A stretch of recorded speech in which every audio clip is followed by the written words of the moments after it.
ദൈവമനുഷ്യന്റെ സ്നേഹഗീത അധ്യായം 249 വാല്യം 6.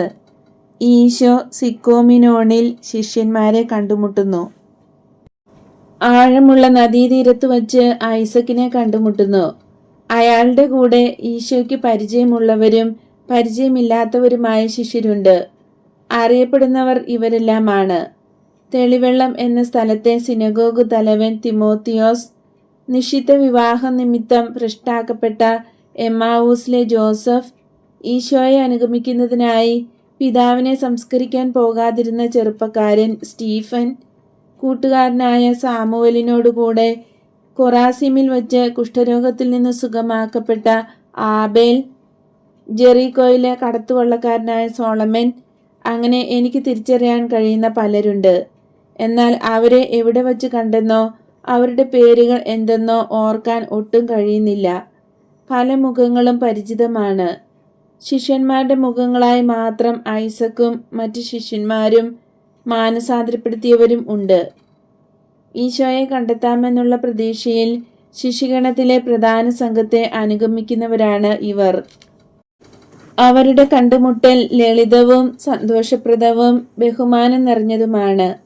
ഐസക്ക് തൻ്റെ പുതിയ സംഘത്തെ കാണിച്ചുകൊണ്ട് ഗുരുവിനെ നോക്കുമ്പോൾ സന്തോഷാധിക്യത്താൽ കണ്ണുകൾ തിളങ്ങുന്നു. ഒരു പ്രതിഫലമെന്നോണം തൻ്റെ ജനത്തോട് അല്പം സംസാരിക്കുവാൻ അയാൾ ഈശോയോട് യാചിക്കുന്നു. നമുക്ക് ഒരുമിച്ച് കൂടുവാൻ പറ്റിയ ശാന്തമായ ഏതെങ്കിലും സ്ഥലം നിനക്കറിയാമോ?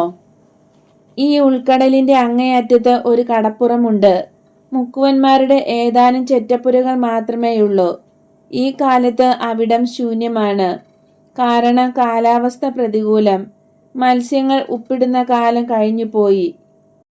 മുക്കുവർ മീൻ പിടിക്കുവാൻ സീറോ ഫിനീഷ്യൻ പ്രദേശത്തേക്ക് പോയിരിക്കുകയാണ്.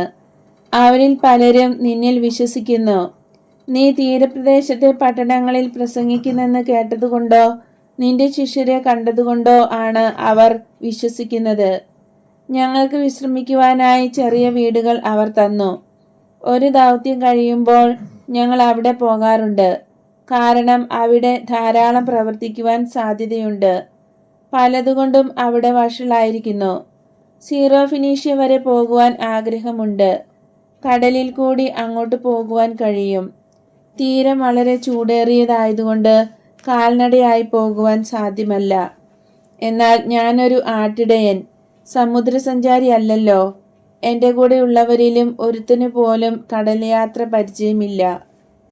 ഒരു ജനറലിനോട് എല്ലാം വിശദമായി റിപ്പോർട്ട് ചെയ്യുന്ന ഭടനെ പോലെ ഈശോയെ വിവരങ്ങൾ അറിയിക്കുന്ന ആ കൊച്ചു മനുഷ്യനെ ശ്രവിച്ചുകൊണ്ട് അല്പം കുനിഞ്ഞ് നേരിയ പുഞ്ചിരിയോടെ ഈശോ നിൽക്കുന്നു. നിന്റെ എളിമ കൊണ്ട് ദൈവം നിന്നെ സഹായിക്കും. ഞാനിവിടെ അറിയപ്പെടുന്നെങ്കിൽ അത് എൻ്റെ ശിഷ്യ നീ നിമിത്തമാണ്, മറ്റാരും കാരണമല്ല. കടലിൽ യാത്ര ചെയ്യാൻ പറ്റിയ സമയമാണോ എന്ന് തടാകത്തിലെ മനുഷ്യനോട് നമുക്ക് ചോദിക്കാം. സാധിക്കുമെങ്കിൽ സീറോ ഫിനീഷ്യ വരെ പോകണം. ചില ശിഷ്യരോട് വളരെ സജീവമായി സംഭാഷണം നടത്തിക്കൊണ്ടിരിക്കുന്ന പത്രോസ്, ജെയിംസ്, ആൻഡ്രൂ, ജോൺ എന്നിവരെ ഈശോ തിരിഞ്ഞു നോക്കുന്നു. യൂദാസ് സ്റ്റീഫനെ അഭിനന്ദിക്കുന്നു. തീഷ്ണനും ബർത്തലോമിയോയും ഫിലിപ്പും സ്ത്രീകളുടെ ഒപ്പം നിൽക്കുകയാണ്. മറ്റ് 4 പേരും ഈശോയുടെ കൂടെയുണ്ട്. മുക്കുവർ 4 പേരും പെട്ടെന്ന് വരുന്നു. കടലിൽ യാത്ര ചെയ്യാമെന്ന് നിങ്ങൾക്ക് തോന്നുന്നുണ്ടോ? ഈശോ ചോദിക്കുന്നു. 4 പേരും അമ്പരന്ന് പരസ്പരം നോക്കുന്നു. പത്രോസ് തലയിൽ ചൊറിഞ്ഞ് ചിന്തിക്കുകയാണ്. പിന്നീട് ചോദിക്കുന്നു, എങ്ങോട്ടാണ് പോകേണ്ടത്? തീരം വിട്ട് ദൂരേക്കോ? ഞങ്ങൾ ശുദ്ധജല മത്സ്യങ്ങളാണല്ലോ. അല്ല, തീരത്തുകൂടി സീദോനിലേക്ക്. അത് സാധിക്കുമെന്ന് എനിക്ക് തോന്നുന്നു. നീ എന്തു പറയുന്നു? ഞാനും അങ്ങനെ തന്നെ കരുതുന്നു. കടലായാലും തടാകമായാലും രണ്ടും ഒന്ന് തന്നെ, വെള്ളം. ജെയിംസ് പറയുന്നു. അല്ല, അത് കൂടുതൽ മനോഹരവും എളുപ്പവുമായിരിക്കും. ജോൺ വിസ്മയം പ്രകടിപ്പിക്കുന്നു. നിനക്കതെങ്ങനെ പറയാൻ കഴിയുമെന്ന് എനിക്കറിഞ്ഞുകൂടാ. അവൻ്റെ സഹോദരൻ്റെ മറുപടി. അവന് കടലിനോടുള്ള പ്രതിപത്തി കൊണ്ടാണ്. ഒരാൾ എന്തിനെയെങ്കിലും സ്നേഹിച്ചാൽ അതിൽ പൂർണ്ണത കണ്ടെത്തും. നീ നിന്റെ സ്ത്രീയെ അങ്ങനെ സ്നേഹിച്ചാൽ നീ ഒരു നല്ല ഭർത്താവായിരിക്കും. അവനെ സ്നേഹപൂർവ്വം പിടിച്ചു കുലുക്കിക്കൊണ്ട് പത്രോസ് തമാശയായി പറയുന്നു. അല്ല, ഞാൻ പറയുന്നതിന്റെ കാരണം ആഷ്കലോണിൽ വച്ച് ഞാൻ കണ്ടത് തുഴച്ചിലെല്ലാം ഒരുപോലെയായിട്ടാണ്. എന്നാൽ യാത്ര വളരെ സുഖപ്രദവും. കൊള്ളാം, എന്നാൽ നമുക്ക് പോകാം, പത്രോസ് ഉറപ്പു പറയുന്നു. എങ്കിലും ആ നാട്ടുകാർ ആരെങ്കിലും കൂടെ ഉണ്ടായിരിക്കുന്നത് നല്ലതാണ്. ഈ കടലിനെക്കുറിച്ചും അതിൻ്റെ ആഴത്തെക്കുറിച്ചും നമുക്കൊന്നും അറിഞ്ഞുകൂടല്ലോ. ജെയിംസിന്റെ ആലോചന. ഓ, ഞാൻ അതേക്കുറിച്ച് ചിന്തിച്ചതേയില്ല. ഈശോ നമ്മുടെ കൂടെ ഉണ്ടല്ലോ. മുമ്പ് എനിക്കിത്ര തീർച്ചയില്ലായിരുന്നു. എന്നാൽ അവൻ തടാകം ശാന്തമാക്കിയതിൽ പിന്നെ നമുക്ക് ഗുരുവിനോട് കൂടെ സീദോനിലേക്ക് പോകാം. ചിലപ്പോൾ അവിടെ എന്തെങ്കിലും നന്മ ചെയ്യുവാനുണ്ടായിരിക്കും. ആൻഡ്രുവിൻ്റെ അഭിപ്രായം. കൊള്ളാം, നമുക്ക് പോകാം. നിങ്ങൾ നാളെ വള്ളം അന്വേഷിച്ചു കൊള്ളൂ. സൈമണിന്റെ മകൻ യൂദാസിനോട് പണസഞ്ചി വാങ്ങിക്കൊള്ളുക. അപ്പസ്തോലന്മാരും ശിഷ്യന്മാരും ഒന്നു ചേർന്നു. പലർക്കും എത്രയധികം സന്തോഷമെന്ന് പറയാനില്ല, പ്രത്യേകിച്ച് ഈശോയെ നന്നായി അറിയാവുന്നവർക്ക്. പട്ടണത്തിലൂടെയുള്ള വഴിയിലൂടെ അവർ നടക്കുന്നു. കൈ വളച്ചു വച്ചതുപോലെ വളഞ്ഞു കിടക്കുന്ന കടലിടുക്കിന്റെ അവസാന ഭാഗത്ത് എത്തുന്നതുവരെ അതിരിൽ കൂടെ നടന്നു പോകുകയാണ്. ചരൽ നിറഞ്ഞ് ഇടുങ്ങിയ തീരം അവസാനിക്കുന്ന ഭാഗത്ത് ഏതാനും കുടിലുകളുണ്ട്. ആൾപ്പാർപ്പില്ലാത്ത ഏറ്റവും ദരിദ്രമായ ഭാഗം. വല്ലപ്പോഴും മാത്രമേ അവിടെ ആൾതാമസമുള്ളൂ. കാലപ്പഴക്കം കൊണ്ടും ഉപ്പുവെള്ളം തെറിച്ചു വീഴുന്നതുകൊണ്ടും മിക്കവാറും ദ്രവിച്ചിരിക്കുന്ന പെട്ടിവീടുകൾ എല്ലാം അടഞ്ഞു കിടക്കുന്നു. ശിഷ്യന്മാർ ചിലതെല്ലാം തുറന്നു. പുക പിടിച്ച് കറുത്തിട്ടുള്ള ദരിദ്രമായ ഏതാനും വീട്ടുപകരണങ്ങൾ മാത്രമുണ്ട്. ഇതല്ലേ നമ്മുടെ വസതികൾ. കാഴ്ചയ്ക്ക് ഭംഗിക്കുറവെങ്കിലും വൃത്തിയുള്ളതും സൗകര്യമുള്ളതുമാണ്. വീട്ടുകാരൻ എന്ന വിധത്തിൽ ഐസക് പറയുന്നു. ദരിദ്രമായ സാധനങ്ങളൊന്നും തീർച്ചയായും മനോഹരമായിരിക്കുകയില്ല. ഇതിനോട് താരതമ്യപ്പെടുത്തുമ്പോൾ തെളിവെള്ളത്തെ വീട് രാജകൊട്ടാരമായിരുന്നു. എന്നിട്ടും പരാതിപ്പെട്ടവരുണ്ടായിരുന്നല്ലോ. പത്രോസ് പിറുപിറുക്കുന്നു. എന്നാൽ യഥാർത്ഥത്തിൽ അവിടെ നമുക്ക് ഭാഗ്യമായിരുന്നു. തീർച്ചയായും ഏറ്റവും പ്രധാനപ്പെട്ട കാര്യം തലയ്ക്ക് മീതെ ഒരു കൂര ഉണ്ടായിരിക്കുക എന്നതാണ്. പരസ്പര സ്നേഹവും. ഓ നോക്കൂ, അതാ നമ്മുടെ ജോൺ. എങ്ങനെയുണ്ട് ജോണെ, നീ എവിടെയായിരുന്നു? എൻഡോറിലെ ജോൺ പത്രോസിനെ നോക്കി പുഞ്ചിരിക്കുന്നുണ്ടെങ്കിലും ഈശോയെ അഭിവാദ്യം ചെയ്യുവാൻ ഓടുകയാണ്. ഈശോ അടുത്തെത്തിയിരിക്കുന്ന ജോണിനോട് കരുണാപൂർവ്വം സംസാരിക്കുന്നു. അവന് സുഖമില്ലാതിരുന്നതുകൊണ്ട് അവൻ വരാൻ ഞാൻ അനുവദിച്ചില്ല. അവൻ ഇവിടെ ആയിരിക്കണമെന്ന് ഞാൻ ആഗ്രഹിച്ചു.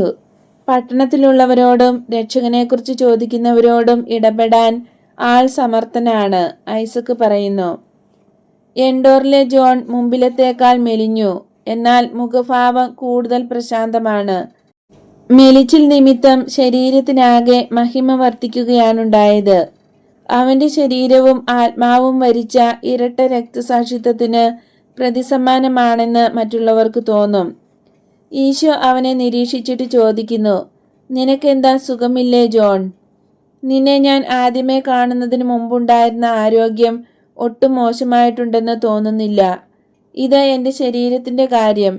എൻ്റെ ആത്മാവിനെ സംബന്ധിച്ച് പറയുവാനുള്ളത്, എൻ്റെ ആ പ്രത്യേക തരത്തിലുള്ള മുറിവുകളിൽ നിന്ന് ഞാൻ സുഖം പ്രാപിച്ചു വരുന്നെന്നാണ് എനിക്ക് തോന്നുന്നത്. സമാധാനം നിറഞ്ഞു നിൽക്കുന്ന അവൻ്റെ കണ്ണുകളിലേക്കും കുഴിഞ്ഞ ചെന്നിയിലേക്കും ഈശോ നോക്കുന്നു. എന്നാൽ ഒന്നും പറയുന്നില്ല.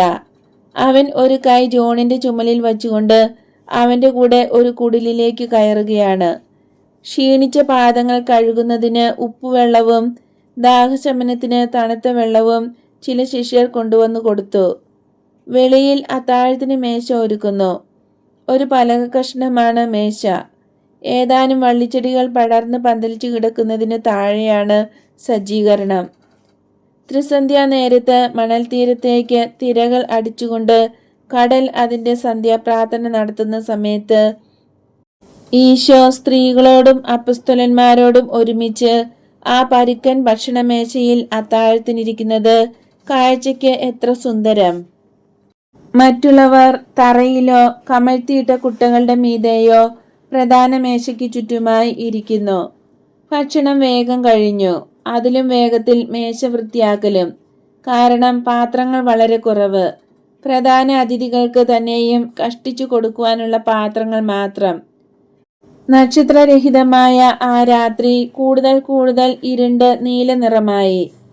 ഈ പാവന നാഴികയിൽ കടൽ തീരം അതിന് സഹജമായ പ്രൗഢഗാംഭീര്യം കാണിക്കുന്നു. ഇരുണ്ട നിഴലിൽ എടുത്തു കാണിക്കുന്ന വിധത്തിൽ ഉയരമുള്ള വെളുത്ത ശരീരമുള്ള ഈശോ എഴുന്നേറ്റ് അപ്പസ്തോല സമൂഹത്തിന്റെ മധ്യത്തിലേക്ക് വരുന്നു. സ്ത്രീകൾ അല്പം പിന്നിലേക്ക് നീങ്ങി.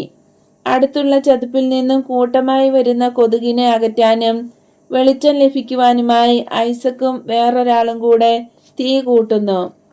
നിങ്ങൾക്ക് സമാധാനം. സമയത്തിനു മുമ്പേ തന്നെ നമ്മുടെ ഹൃദയങ്ങൾക്ക് പരസ്പരം സന്തോഷം നൽകുന്നതിനായി ദൈവത്തിന്റെ കാരുണ്യം നമ്മോട് ചേർന്നു. നിങ്ങളുടെ ഹൃദയങ്ങളെ ഞാൻ അന്വേഷിച്ചു. നിങ്ങൾ എന്നെ പാർത്ത് ഇവിടെ ഇരുന്നതിൽ നിന്ന് അത് വ്യക്തമാക്കുന്നു. എന്നാൽ ആധ്യാത്മിക പൂർണ്ണതയിൽ നിന്നല്ല, നിങ്ങളുടെ ചില പ്രതികരണങ്ങളിൽ നിന്ന് അത് വെളിവാക്കുന്നുണ്ട്. ഇസ്രായേലിലെ പഴയ മനുഷ്യൻ അവന്റെ എല്ലാ ആശയങ്ങളോടും മുൻവിധിയോടും കൂടെ ഇപ്പോൾ നിലനിൽക്കുന്നുവെന്ന് അത് കാണിക്കുന്നു. പുതിയ മനുഷ്യൻ വിശാലമായ തെളിമയുള്ള കരുണയുള്ള മനോഭാവത്തോടു കൂടിയ ക്രിസ്തുവിന്റെ മനുഷ്യൻ ഒരു ശലഭം അതിന്റെ കൂട്ടിൽ നിന്ന് വരുന്നത് പോലെ അവനിൽ നിന്ന് പുറത്തു വന്നിട്ടില്ല. നിങ്ങളെ പരിശോധിച്ച് നിങ്ങളുടെ എല്ലാ രഹസ്യങ്ങളിലേക്കും ഞാൻ തുളച്ചിറങ്ങിയെങ്കിൽ അതിൽ നിങ്ങൾക്ക് ബുദ്ധിമുട്ട് തോന്നരുത്. വിദ്യാർത്ഥികളുടെ തെറ്റുകൾ തിരുത്തണമെങ്കിൽ അധ്യാപകർ കുട്ടികളെ അറിഞ്ഞിരിക്കണം. ഒരു നല്ല അധ്യാപകൻ കൂടുതൽ തെറ്റുവരുത്തുന്ന കുട്ടികളോട് അതൃപ്തി കാണിക്കുകയില്ല. നേരെ മറിച്ച് അവർ നന്നാകാനായി അവരുടെ മേൽ കൂടുതൽ ശ്രദ്ധിക്കും. നിങ്ങൾക്കറിയാമല്ലോ ഞാൻ ഒരു നല്ല അധ്യാപകനാണെന്ന്. ഇനി നമുക്ക് ഒരുമിച്ച് ആ പ്രതികരണങ്ങളും മുൻവിധികളും പരിശോധിക്കാം. നമ്മൾ ഇവിടെ വന്നിരിക്കുന്നതിന്റെ കാരണം എന്താണെന്നും നോക്കാം. നമ്മൾ ഒരുമിച്ച് കൂടിയതിന്റെ സന്തോഷ നിമിത്തം നമുക്ക് ദൈവത്തെ സ്തുതിക്കാം. കർത്താവ് എപ്പോഴും ഒരു നന്മയിൽ നിന്ന് പല നന്മകൾ ഉളവാക്കുന്നു. എൻഡോറിലെ ജോണിനെ നിങ്ങൾ എത്രമാത്രം ആദരിക്കുന്നുണ്ടെന്ന് നിങ്ങളുടെ അധരങ്ങളിൽ നിന്ന് ഞാൻ കേട്ടിട്ടുണ്ട്. നിങ്ങളുടെ പ്രശംസ എടുത്തു പറയത്തക്കതാണ്. കാരണം അയാൾ അനുതാപത്തിലേക്ക് വന്ന ഒരു പാപിയാണ്. മറ്റുള്ളവരെ എന്നിലേക്ക് അടുപ്പിക്കുവാൻ പ്രസംഗിക്കുമ്പോൾ അയാളുടെ പഴയ ജീവിതത്തിൻ്റെയും കാര്യമാണ് പ്രത്യേകം എടുത്തു പറയുന്നത്. ശരിയാണ്, അയാൾ പാപിയായിരുന്നു. ഇപ്പോൾ അയാൾ ഒരു ശിഷ്യനാണ്. അയാളുടെ നന്മ കൊണ്ടാണ് നിങ്ങളിൽ പലരും മിശിഹായുടെ പക്കലേക്ക് വരാനിടയായത്. അങ്ങനെ ഇസ്രായേലിന്റെ പഴയ മനുഷ്യൻ തള്ളിക്കളഞ്ഞ മാർഗങ്ങളിലൂടെയാണ് ദൈവം പുതിയ ദൈവജനത്തെ സൃഷ്ടിക്കുന്നതെന്ന് നിങ്ങൾക്കും കാണാൻ കഴിയും. ഇപ്പോൾ ഞാൻ നിങ്ങളോട് ആവശ്യപ്പെടുന്നത് ഒരു സഹോദരിയുടെ സാന്നിധ്യത്തെ തെറ്റായി വിധിക്കരുതെന്നാണ്. അവൾ ഒരു ശിഷ്യയായി തീരുമെന്ന് പഴയ ഇസ്രായേലിന് മനസ്സിലാക്കുവാൻ കഴിവില്ല. പോയി വിശ്രമിക്കുവാൻ സ്ത്രീകളോട് ഞാൻ പറഞ്ഞു. വിശ്രമിക്കുവാൻ വിടുന്നതിന് എനിക്ക് ഉത്കണ്ഠയുണ്ടായിട്ട് വിട്ടതല്ല. അവളുടെ മാനസാന്തരത്തെക്കുറിച്ച് ഒരു പരിശുദ്ധമായ വിചിന്തനം നിങ്ങൾക്ക് തരികയും അങ്ങനെ ഉപവിക്കും നീതിക്കും എതിരായി പാപം ചെയ്യുന്നതിൽ നിന്ന് നിങ്ങളെ തടയുകയും ചെയ്യാനാണ് അങ്ങനെ ആവശ്യപ്പെട്ടത്. തന്നിമിത്തമാണ് അവർക്ക് ഇച്ഛാഭംഗം ഉണ്ടാകുമെന്ന് അറിയാമായിരുന്നിട്ടും അങ്ങനെ ഒരു കൽപ്പന അവർക്ക് കൊടുത്തതും. അവളുടെ പാപത്തിന് ഒരൊഴികഴിവുമില്ലാതിരുന്ന വലിയ പാപിനി മഗ്ദലായിലെ മേരി കർത്താവിൻ്റെ പക്കലേക്ക് തിരിച്ചു വന്നിരിക്കുന്നു. ദൈവത്തിൽ നിന്നും ദൈവത്തിൻ്റെ ദാസന്മാരിൽ നിന്നുമല്ലാതെ വേറെ ആരിൽ നിന്ന് അവൾ വിശ്വാസവും കാരുണ്യവും പ്രതീക്ഷിക്കും? ഇസ്രായേൽ മുഴുവനും ഇസ്രായേലിനോടും ചേർന്ന് വിദേശീയരും അവർക്ക് അവളെ നന്നായി അറിയാം. കഠിനമായി അവളെ കുറ്റം വിധിക്കുകയും ചെയ്യുന്നു. അവളെ വിമർശിക്കുകയും അവളുടെ ഉയർപ്പിനെ പരിഹസിക്കുകയും ചെയ്യുന്നു. കാരണം തിന്മ ചെയ്യുന്നതിന് കൂട്ടാളിയായി ഇനി അവളെ കിട്ടുകയില്ലെന്ന് അവർക്കറിയാം. ഉയിർപ്പ് അതാണ്. ശരിയായ വാക്ക് മരണത്തിൽ നിന്ന് ശരീരത്തെ എഴുന്നേൽപ്പിക്കുന്നതല്ല ഏറ്റവും വലിയ അത്ഭുതം. അത് ഒരു പൂർണ്ണ അത്ഭുതമെന്ന് പറയാൻ പറ്റില്ല. കാരണം വീണ്ടും ഒരിക്കൽ മരണമുണ്ടാകും. അപ്പോൾ അത്ഭുതം തീർന്നില്ലേ? മരണത്തിൽ നിന്ന് ഞാൻ ഉയിർപ്പിക്കുന്നവർക്ക് ഞാൻ അമർത്യത നൽകുന്നില്ല. അവരുടെ ജഡത്തെ മരണത്തിൽ നിന്ന് എഴുന്നേൽപ്പിക്കുന്നതേയുള്ളൂ. എന്നാൽ ആത്മാവിൽ പുനരുത്ഥാനം ചെയ്യുന്നവർക്ക് ഞാൻ നിത്യത നൽകുന്നു.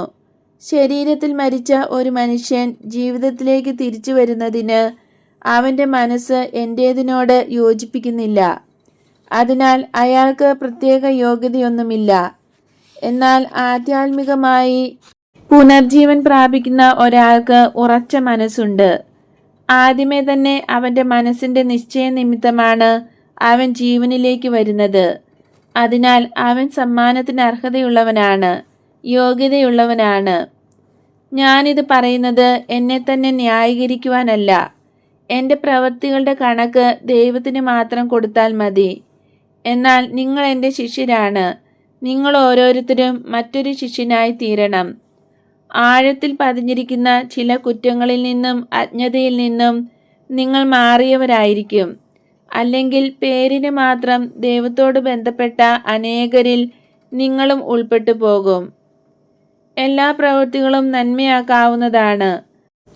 അങ്ങനെയാകാൻ കൊള്ളാത്തതെന്ന് തോന്നുന്നവ പോലും പ്രവർത്തനശേഷിയില്ലാത്തതും തണുത്തതും അഴുക്കായതുമായ ഒരു പദാർത്ഥം ദൈവഹിതത്തിന് അർപ്പിച്ചു കഴിയുമ്പോൾ അതിന് ജീവനും ജ്വലിക്കുന്ന നിർമ്മലമായ സൗന്ദര്യവും ഉള്ളതായി തീരാൻ കഴിയും. മക്കബായരുടെ പുസ്തകത്തിൽ നിന്നെടുത്ത ഒരു സംഭവം ഞാൻ പറയാം. പേർഷ്യയിലെ രാജാവ് നെഹമ്യായെ ജെറുസലേമിലേക്ക് തിരികെ അയച്ചു. പുനർനിർമ്മിക്കപ്പെട്ട ദേവാലയത്തിലെ വിശുദ്ധ ബലിപീഠത്തിൽ ബലി അർപ്പിക്കണമെന്ന് നെഹമ്യ തീരുമാനിച്ചു. അതിന് ഒരുക്കങ്ങൾ നടത്തി. പേർഷ്യ രാജാവ് ഇസ്രായേൽക്കാരെ തടവുകാരാക്കി കൊണ്ടുപോയപ്പോൾ ദേവാരാധനയ്ക്കായി നിയോഗിക്കപ്പെട്ടിരുന്ന പുരോഹിതർ ബലിപീഠത്തിലെ അഗ്നിയെടുത്ത് ഒളിച്ചുവച്ച കാര്യം നെഹമ്യ ഓർത്തു. താഴ്വരയുടെ അടിയിൽ ഒരു രഹസ്യ സ്ഥലത്ത് ആഴമുള്ള ഉണങ്ങിയ ഒരു കിണറിനടിയിൽ അത് ഒളിച്ചു വച്ചിരുന്നു. വളരെ സൂക്ഷ്മത്തോടും വളരെ രഹസ്യമായും ചെയ്ത ഈ വിവരം വേറെ ഒരുത്തർക്കും അറിഞ്ഞുകൂടായിരുന്നു. നെഹമ്യ പുരോഹിതരുടെ കൊച്ചുമക്കളോട് വിശുദ്ധ അഗ്നി എടുത്തുകൊണ്ടുവന്ന് ബലിക്ക് കൊളുത്താൻ പറഞ്ഞു. കാരണം അന്നത്തെ പുരോഹിതന്മാർ മരണത്തിനു മുൻപ് ഈ രഹസ്യം അവരുടെ മക്കളോട് മാത്രം പറഞ്ഞിരുന്നു. അവർ അവരുടെ മക്കൾക്കും തലമുറ തലമുറയായി ആ രഹസ്യം സൂക്ഷിക്കുകയും കൈമാറുകയും ചെയ്തിട്ടുണ്ടെന്ന് നെഹമ്യായ്ക്ക് അറിവുണ്ടായിരുന്നു. എന്നാൽ കൊച്ചുമക്കൾ അഗ്നി വച്ച സ്ഥലത്ത് അഗ്നി അവർ കണ്ടില്ല. തൽസ്ഥാനത്ത് ചെളി. ജെറുസലേം നശിപ്പിക്കപ്പെട്ടപ്പോൾ അടഞ്ഞുപോയ അഴുക്കുചാലുകളിൽ നിന്ന് ചെളിവെള്ളം അരിച്ചിറങ്ങി അടിഞ്ഞുകൂടി അഴുക്കായി കിടക്കുന്ന വെള്ളം. ഈ വിവരം അവർ നെഹമ്യായോട് പറഞ്ഞു. ആ വെള്ളം കോരിച്ച് ബലിപീഠത്തിലേക്ക് കൊണ്ടുവന്ന് ബലിപീഠത്തിൽ വിറകടുക്കി അതിന്മേൽ വച്ചിരുന്ന ബലിവസ്തുവിന്റെ മേൽ അയാൾ നല്ലതുപോലെ തളിച്ചു. കണ്ടുനിന്ന ജനങ്ങൾക്ക് വിസ്മയവും പുരോഹിതർക്ക് ഇടർച്ചയുമായി. എങ്കിലും നെഹമ്യ പറഞ്ഞതായതിനാൽ അവർ എല്ലാം നിരീക്ഷിക്കുകയും ബഹുമാന പുരസ്സരം വർദ്ധിക്കുകയും ചെയ്തു. എങ്കിലും അവരുടെ ഹൃദയം നിറയെ ദുഃഖമായിരുന്നു. മേഘങ്ങൾ നിമിത്തമോ മറ്റോ പ്രകാശം കുറവുള്ള ദിവസം ഹൃദയത്തിൽ മ്ലാനത ഉളവാക്കുന്നു. അതുപോലെയാണ് അനിശ്ചിതത്വവും മനുഷ്യന് ദുഃഖമുളവാക്കുന്നത്. എന്നാൽ സൂര്യൻ മേഘങ്ങൾ പൊട്ടിച്ച് അതിന്റെ രശ്മികൾ ബലിപീഠത്തിൽ പതിക്കുവാൻ ഇടയാക്കി. ചെളിവെള്ളം തളിച്ചു വച്ചിരുന്ന വിറക് കത്തി ബലിവസ്തു ദഹിച്ചു. ആ സമയത്ത് പുരോഹിതന്മാർ എഴുതിയ ആ പ്രാർത്ഥനകൾ ഉരുവിട്ടുകൊണ്ടിരുന്നു. ബലിവസ്തു ദഹിച്ചു തീരുന്നതുവരെ ഇസ്രായേലിന്റെ ഏറ്റവും മനോഹരമായ സ്തുതിപ്പുകൾ പാടിക്കൊണ്ടിരുന്നു. ശരിയായ ഉദ്ദേശ്യത്തോടെ പ്രവർത്തിക്കുമ്പോൾ ദൈവം അത്ഭുതം പ്രവർത്തിക്കുന്നുണ്ട് എന്ന് ജനങ്ങൾക്ക് ബോധ്യം വരുത്തുവാനായി അവശേഷിച്ച ജലം വലിയ കല്ലുകളിൽ തളിക്കുവാൻ നെഹമ്യ ആവശ്യപ്പെട്ടു. കല്ലുകളിൽ വെള്ളം തളിച്ചയുടനെ അവയ്ക്ക് തീ പിടിച്ചു. വലിയ പ്രകാശത്തോടെ അത് കത്തി അമരുകയും ചെയ്തു. ഓരോ ആത്മാവും മനുഷ്യഹൃദയമാകുന്ന ബലിപീഠത്തിൽ ദൈവം സ്ഥാപിച്ചിരുന്ന അഗ്നിയാണ്. ജീവന്റെ സൃഷ്ടാവിനോടുള്ള സ്നേഹത്താൽ ജീവിതമാകുന്ന ബലിവസ്തുവിനെ ആ അഗ്നി ദഹിപ്പിക്കേണ്ടതാകുന്നു. ഓരോ ജീവിതവും ഓരോ ദഹനബലിയാണ്. ശരിക്ക് ജീവിക്കുകയാണെങ്കിൽ ഓരോ ദിവസവും പരിശുദ്ധമായ ബലിയർപ്പണമാകേണ്ടതാണ്. എന്നാൽ മനുഷ്യൻ ആത്മാവിനെയും അടിച്ചമർത്തി കൊള്ളയടിക്കുന്നവർ വരും. അഗ്നി അഗാധമായ കിണറ്റിലേക്ക് വീഴും. വിശുദ്ധമായ കാര്യങ്ങൾക്ക് വേണ്ടിയല്ല, വിനാശകരമായ ബുദ്ധിശൂന്യത കൊണ്ട് സംഭവിക്കുന്നതാണ്. തിന്മകളുടെ അടിയിൽ അഴുക്കുചാലിൽ മുങ്ങി കനീഭവിച്ച ചീഞ്ഞളിഞ്ഞ ചെളിയായിത്തീരുന്നു. ഒരു പുരോഹിതൻ അതിൻ്റെ അടിത്തട്ടിലേക്കിറങ്ങി ആ ചേറു കോരി സൂര്യപ്രകാശത്തിലേക്ക് കൊണ്ടുവരണം. അവൻ്റെ സ്വന്തം ബലിയർപ്പണത്തിനുള്ള ബലിവസ്തുവായി വയ്ക്കണം. കാരണം ഇക്കാര്യം ഓർത്തിരിക്കൂ, മാനസാന്തരത്തിലേക്ക് നയിക്കുന്ന വ്യക്തിക്കും ധീരത ആവശ്യമാണ്. പോരാ, രണ്ടാമത് പറഞ്ഞത് ആദ്യം നടക്കണം, ആദ്യം പറഞ്ഞത് രണ്ടാമത് വരേണ്ടത്. കാരണം ആത്മാക്കൾ രക്ഷിക്കപ്പെടുന്നത് നമ്മുടെ ത്യാഗം നിമിത്തമാണ്. അങ്ങനെയാണ് ചെളിയെ അഗ്നിയായി മാറ്റുന്നതിൽ നമ്മൾ വിജയിക്കുക. അപ്പോൾ നമ്മുടെ ദഹനബലി പൂർണ്ണതയുള്ളതായി ദൈവം കാണും. അത് ദൈവത്തിൻ്റെ പരിശുദ്ധിക്ക് സ്വീകാര്യമായതും പ്രീതികരമായതും ആയിത്തീരും. അനുതപിച്ച ചേറ് അഗ്നിയേക്കാൾ കൂടുതൽ നന്നായി കത്തുമെന്ന് ലോകത്തെ ബോധ്യപ്പെടുത്താൻ ഇനിയും കഴിഞ്ഞിട്ടില്ല. വാഴ്ത്തപ്പെട്ടതാണെങ്കിലും സാധാരണ അഗ്നി തീ പിടിക്കുന്ന സാധനങ്ങളെ മാത്രമേ ദഹിപ്പിക്കൂ. എന്നാൽ അനുതപിച്ച ചേറ് തീ പിടിക്കാത്ത പദാർത്ഥങ്ങളെ പോലും ദഹിപ്പിക്കുന്നു, കല്ലിനെ പോലും കത്തിക്കുന്നു. ഈ ഗുണം ചേറിന് എങ്ങനെ ഉണ്ടാകുന്നുവെന്ന് നിങ്ങൾ വിസ്മയത്തോടെ ആലോചിക്കുകയില്ലേ?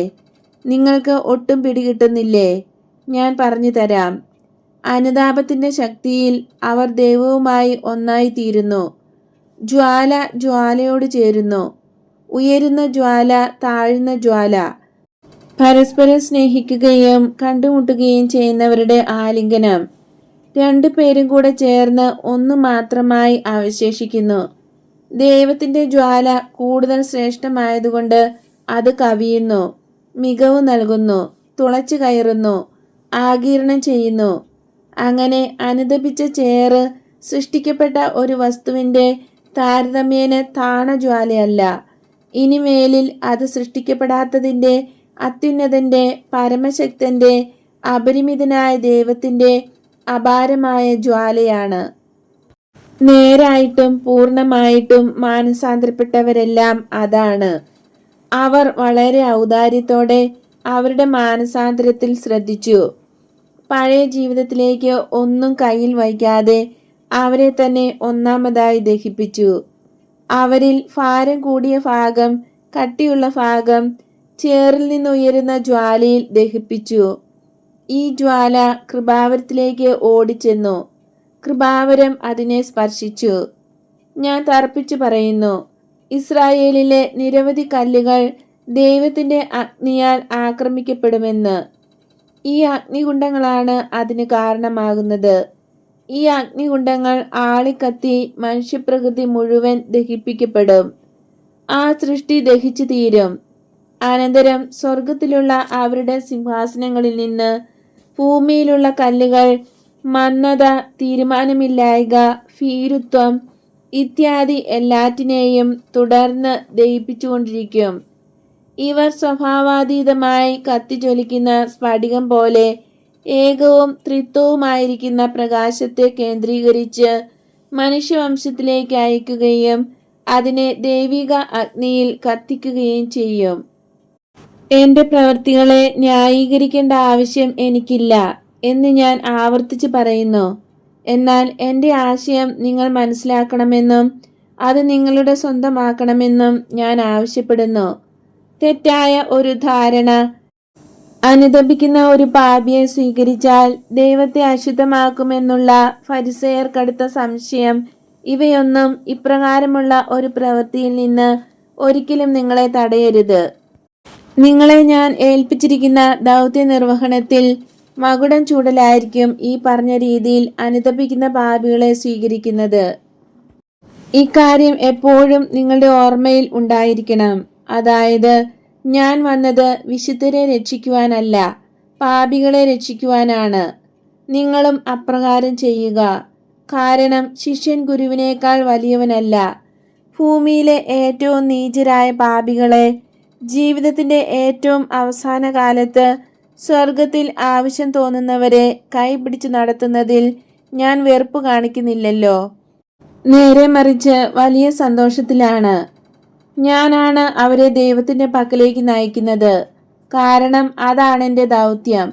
സ്വർഗത്തിനായി പിടിച്ചെടുക്കപ്പെട്ട ഓരോ ആത്മാവും എൻ്റെ മനുഷ്യാവതാരത്തെ ന്യായീകരിക്കുകയാണ് ചെയ്യുക.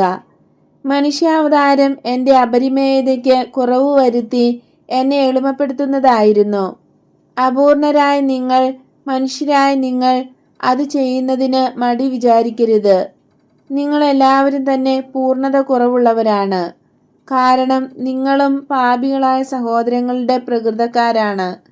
എങ്കിലും രക്ഷകന്മാർ എന്ന ഉന്നത സ്ഥാനത്തേക്ക് ഞാൻ നിങ്ങളെ തിരഞ്ഞെടുത്തു.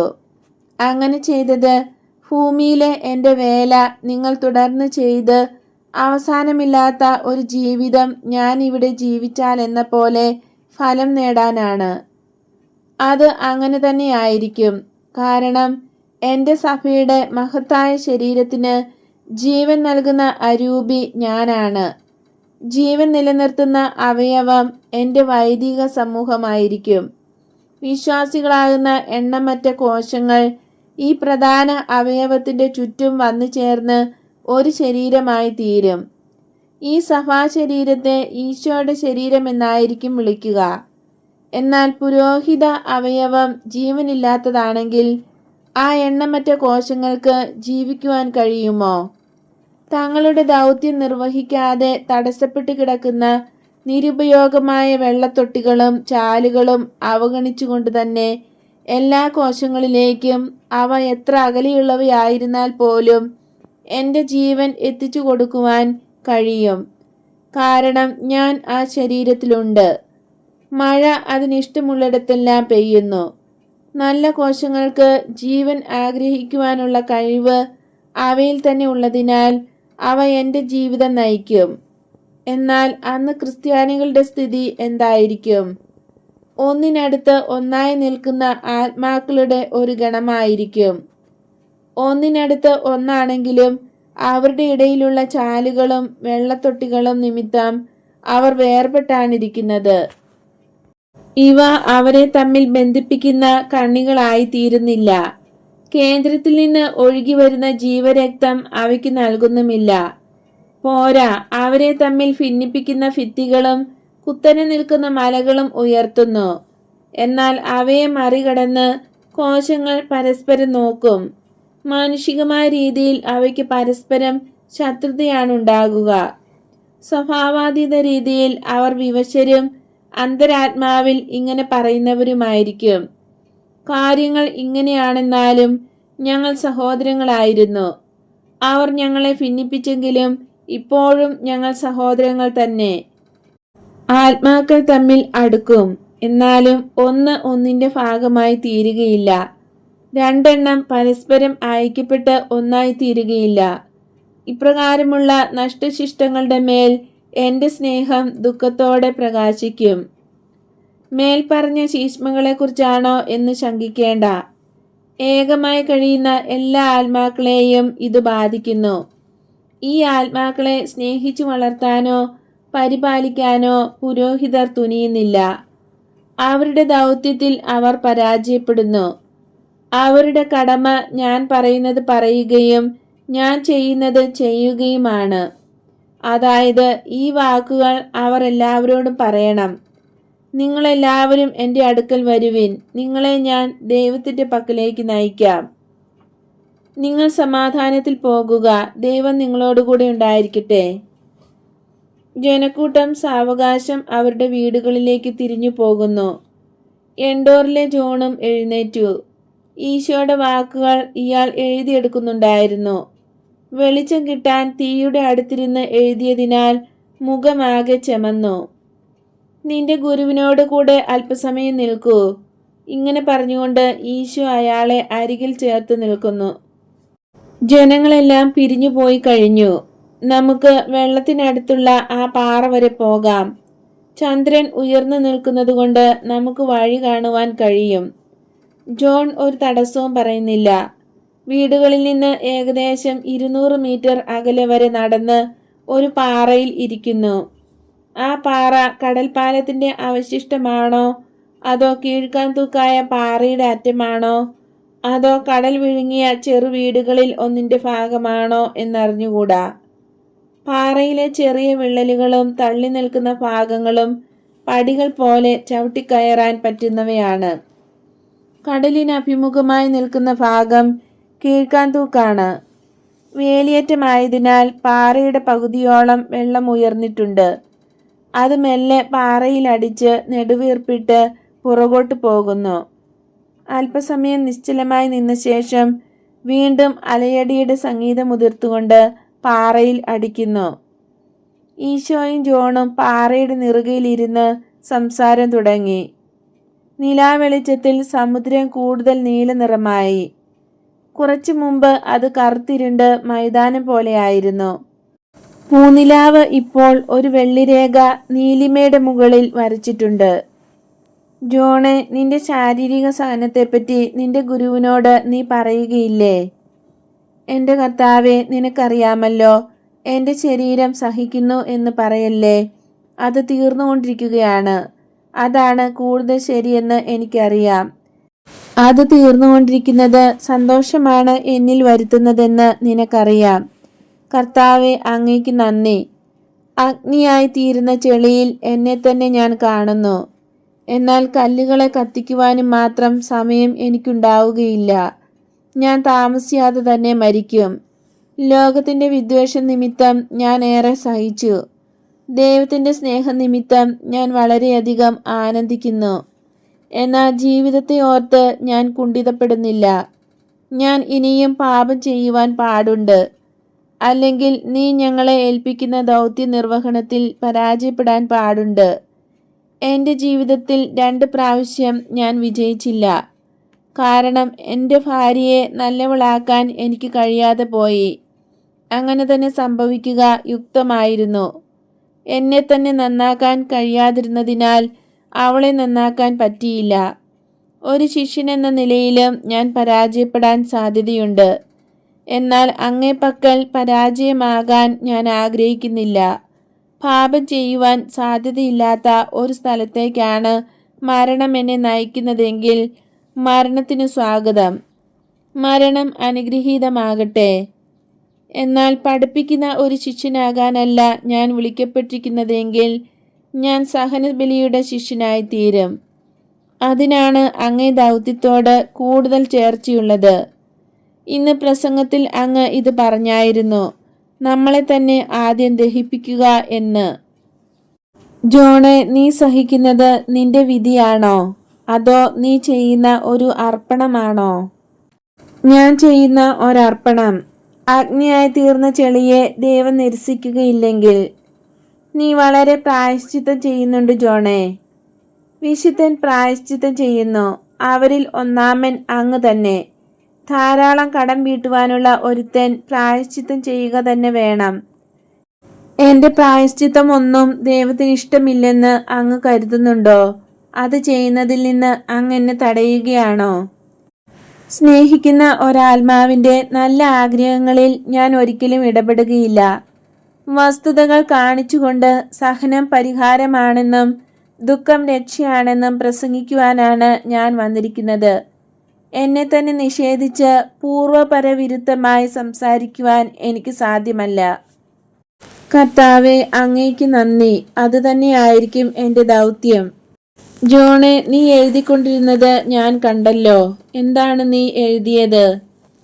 ഓ ഗുരുവേ, ചിലപ്പോഴെല്ലാം പഴയ ഫെലിക്സ് അവൻ്റെ അധ്യാപക സ്വഭാവവുമായി പ്രത്യക്ഷപ്പെടാറുണ്ട്.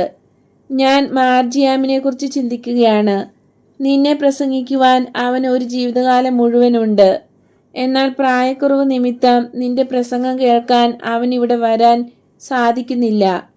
നീ ഞങ്ങൾക്ക് തന്ന നിർദ്ദേശങ്ങൾ അവർ കേട്ടിട്ടില്ലല്ലോ. അവ അവന് എഴുതണമെന്ന് ഞാൻ വിചാരിച്ചു. കാരണം അവൻ എപ്പോഴും കളി തന്നെ. അല്ലെങ്കിൽ ആരുടെയെങ്കിലും കൂടെ ദൂരെ എവിടെയെങ്കിലും ആയിരിക്കും. നിന്റെ വാക്കുകളിൽ എത്രയധികം ജ്ഞാനമുണ്ട്. ഏറ്റവും ചെറിയവരിൽ പോലും നിന്റെ സാധാരണ സംഭാഷണങ്ങൾ അനുദിന ജീവിതത്തിലെ സംഭവങ്ങളെക്കുറിച്ച്, സാധാരണ മനുഷ്യരെക്കുറിച്ച്, ജീവിതത്തിലെ നിസ്സാര കാര്യങ്ങളെക്കുറിച്ച് പാഠങ്ങൾ തരുന്നു. നിസാരമെന്ന് കാണപ്പെട്ടാലും അവ വളരെ പ്രാധാന്യമുള്ളവയാണ്. കാരണം അതെല്ലാം കൂടി കൂടുമ്പോൾ വലിയ ഭാരമായി തീരുന്നു. വിശുദ്ധമായി അവ വഹിക്കണമെങ്കിൽ അതിന് ക്ഷമയും നിരന്തരമായ പരിശ്രമവും വഴക്കമുള്ള മനസ്സും വേണം. നിരന്തരമായ പുണ്യാഭ്യസനം ആവശ്യപ്പെടുന്നു. 1000 ചെറിയ പ്രവൃത്തികൾ ചെയ്യുന്നതിനേക്കാൾ എളുപ്പം മഹത് കാര്യം മാത്രം ചെയ്യുന്നതാണ്. നല്ലതും ചീത്തയുമായ കാര്യങ്ങളിൽ നിസാരമെന്ന് തോന്നുന്ന ചെറിയ പ്രവൃത്തികൾ ആവർത്തിച്ച ശേഷമാണ് വലുതിലേക്ക് കടക്കുന്നത്. തിന്മയുടെ കാര്യത്തിൽ എൻ്റെ അനുഭവം അങ്ങനെയാണ്. എൻ്റെ ഭാര്യയുടെ ചാപല്യം കണ്ടു മടുത്തിട്ടാണ് ഞാൻ കൊലപാതകത്തിലേക്ക് നീങ്ങിയത്. ആദ്യം ഞാൻ വിദ്വേഷത്തോടെ അവളെ നോക്കിയപ്പോൾ കൊല ആരംഭിക്കുകയായി. നിന്റെ ചെറിയ ഉപദേശങ്ങൾ മാർജാമിന് വേണ്ടി എഴുതി കഴിഞ്ഞു. ഇന്ന് രാത്രിയിൽ നിന്റെ വലിയ ഉപദേശങ്ങളും എഴുതാൻ ആഗ്രഹിച്ചു. ഞാൻ എഴുതുന്നതെല്ലാം ആ ബാലന് ഞാൻ നൽകുന്നു. അവൻ്റെ പഴയ ഗുരുവായ എന്നെ അവൻ ഓർത്തിരിക്കട്ടെ. പിന്നെ മറ്റു വിധത്തിൽ അവന് കിട്ടുവാൻ സാധ്യതയില്ലാത്ത അറിവ് അവന് ലഭിക്കുകയും ചെയ്യട്ടെ. അങ്ങേ വാക്കുകൾ വിലയേറിയ ഒരു നിധിയായിരിക്കും അവന്. അങ്ങ് അതനുവദിക്കുമോ? അനുവദിക്കുന്നു. എന്നാൽ ജോണെ, നോക്കൂ, ഈ കടൽ പോലെ നീ നല്ലവണ്ണം ശാന്തനായിരിക്കൂ. ശക്തിയേറിയ ഈ ചൂട് നിനക്ക് സഹിക്കുവാൻ പ്രയാസമായിരിക്കും. അപ്പസ്തോല വേല ബുദ്ധിമുട്ടുകൾ ധാരാളമുള്ളതാണ്. നീ ജീവിതത്തിൽ വളരെയധികം യുദ്ധം ചെയ്തു. ഇപ്പോൾ പ്രശാന്തമായ ഈ പൂനിലാവിൽ ദൈവം നിന്നെ വിളിക്കുന്നു. ദൈവത്തിൻ്റെ കാരുണ്യത്തിൽ പ്രത്യാശ വച്ച് പുറപ്പെടുക. ദൈവത്തിന് നിന്നിൽ സംപ്രീതിയാണ് എന്ന് ഞാൻ പറയുന്നു. ജോൺ ഈശോയുടെ കരം ചുംബിച്ചുകൊണ്ട് താണസ്വരത്തിൽ പറയുന്നു. എന്നാൽ ഈശോയിലേക്ക് വരിക എന്ന് ലോകത്തോട് പറയുന്നതും വളരെ ഇമ്പകരമാണ്. പറുദീസായിൽ നീ അത് പറയും. അവിടെ കത്തിജ്വലിക്കുന്ന ഒരു സ്ഫടികമായിരിക്കും നീ. നമുക്ക് പോകാം ജോണെ. നീ എഴുതിയത് വായിക്കുവാൻ എനിക്ക് ആഗ്രഹമുണ്ട്. കർത്താവേ, ഇതാ ഞാൻ എഴുതിയവ. മറ്റേ ചുരുൾ നാളെ തരാം. അവർ പാറപ്പുറത്ത് നിന്നിറങ്ങി ചരൽ നിറഞ്ഞ തീരത്തുകൂടെ വീടുകളിലേക്ക് പോവുകയാണ്. വെള്ളി പോലെ പ്രകാശിക്കുന്ന നിലാവ്. ഈശോ ഒരു കുടിലിലേക്ക് പ്രവേശിച്ചു. ജോൺ വിടവാങ്ങാൻ അനുഗ്രഹത്തിനായി മുട്ടുകുത്തുന്നു. ഈശോ ജോണിൻ്റെ തലയിൽ കൈവച്ച് അനുഗ്രഹിച്ച് സമാധാനം ആശംസിച്ച് വിട നൽകി അയച്ചു.